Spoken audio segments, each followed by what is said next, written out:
والعصر إن الإنسان لفي خسر إلا الذين آمنوا وعملوا الصالحات وتواصوا بالحق وتواصوا بالصبر. وقال النبي صلى الله عليه وسلم طلب العلم فريضة على كل مسلم أو كما قال عليه الصلاة والسلام. عزیز بچوں، اللہ رب العزت کا بے حد شکر اور احسان ہے کہ اللہ رب العزت نے آپ تمام کو ان بچوں سے چن کر کے منتخب فرما کر کے اس چہار دیواری میں لا کر جمع کیا ہے، جو اپنی زندگی نہ جانے علاقے کی کس کس گلیوں میں گزار رہے ہیں۔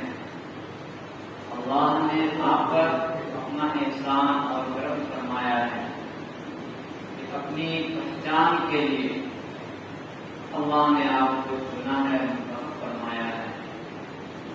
یہ دین جس کو نبی اکرم صلی اللہ علیہ وسلم لے کر اس دنیا تک آئے تھے اور آپ کے سر پر یہ ذمہ داری ڈال کر رخصت ہو گئے ہیں۔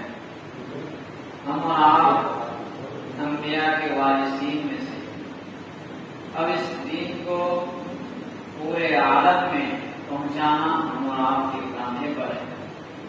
آپ کی جماعت اتنی بابرکت اور مبارک ہے کہ آپ نے لوگوں کے لیے سمندروں میں مچھلیاں دعائیں کرتی ہیں،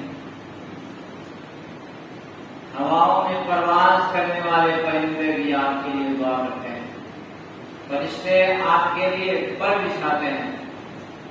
آپ کا مقام اور مرتبہ اتنا ہی نہیں بلکہ کتابوں میں لکھا ہوا ملتا ہے کہ دینی تعلیم حاصل کرنے والے بچے اپنے لیے، اپنی والدین کے لیے اور اپنے اساتذہ کے لیے جو کچھ بھی دعا مانگتے ہیں وہ ان کی قبول ہو جاتی ہے۔ اس لیے آپ حضرات اپنے مقام اور مرتبے کو پہچانیے اور اس دین کو حاصل کرنے کے لیے اس تعلیم کو سیکھ کر حاصل کر کے اپنے علاقے میں جا کر کے ان تک پہنچائیے تاکہ ان کی پیاس پور ہو، آپ سے سیکھنے کا انہیں موقع ملے اور آپ اپنی ذمہ داری کو تمام کو نبھانے والے بن جائیں۔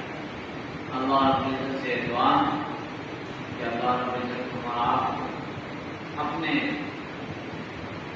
مقام اور مرتبہ کو پہچاننے سمجھنے کی توفیق عطا فرمائے۔ آمین۔